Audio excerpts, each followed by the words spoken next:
पण चण्याच्या डाळीपासून एक चांगला पदार्थ बनवायचा आहे खमंग.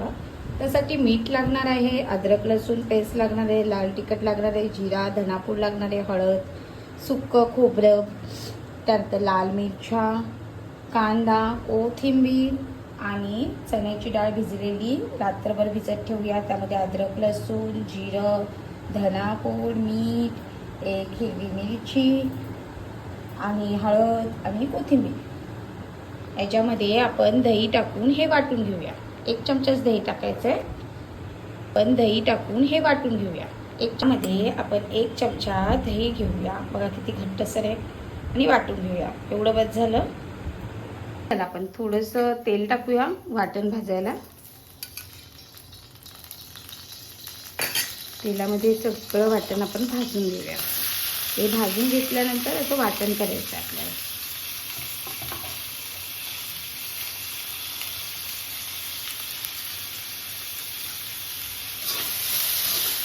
बघा अशा पद्धतीने.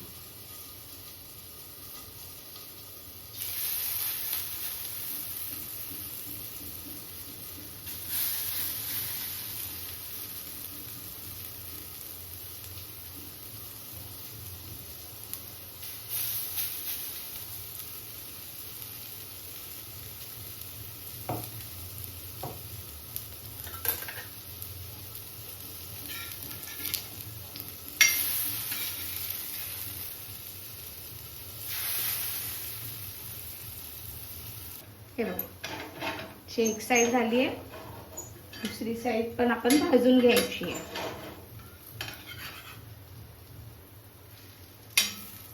ही व्यवस्थित नाही भाजली, व्यवस्थित भाजून घ्या. तेल टाका असं कमी पडत असेल तर.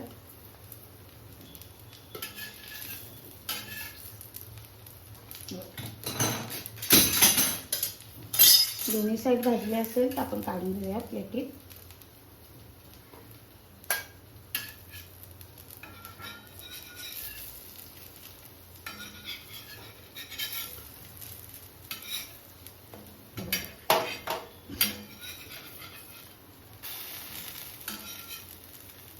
अशा पद्धतीने तुम्ही भाज्यांचं कालवण करून बघा. चिकन पण फेल. पावसाळ्यात कसं आहे ना, उन्हाळ्यात काही भाज्या भेटत नाही.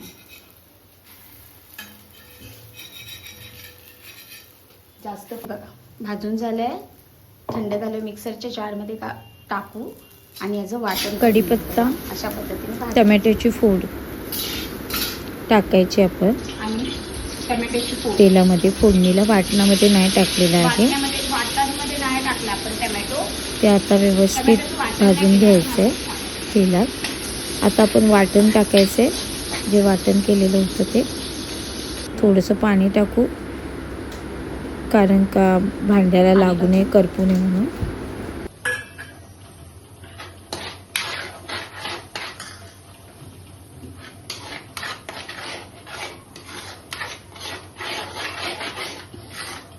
करून घ्या मसाला. त्याला झाकण लावून ठेवूया आपण.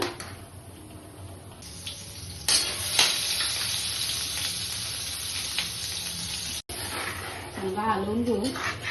मसाला चांगला आहे ना, झाकण लावून शिजायला ठेवू.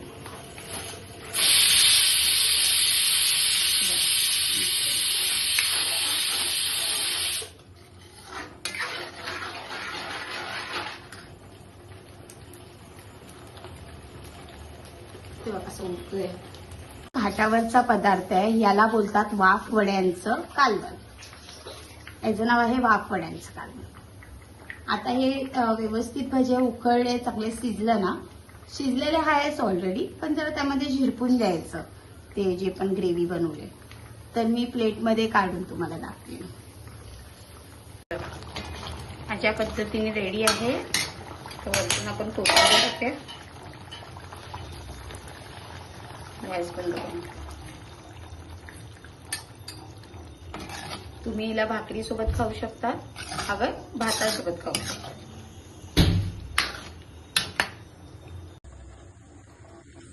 आपलं वाफवड्याचं कालवण तर तुम्ही नक्की करून बघा. लाईक, शेअर आणि सबस्क्राईबर करा. हे भाकरी सोबत पण अतिउत्तम लागतं, पण आपण आता भातासोबत खाऊ.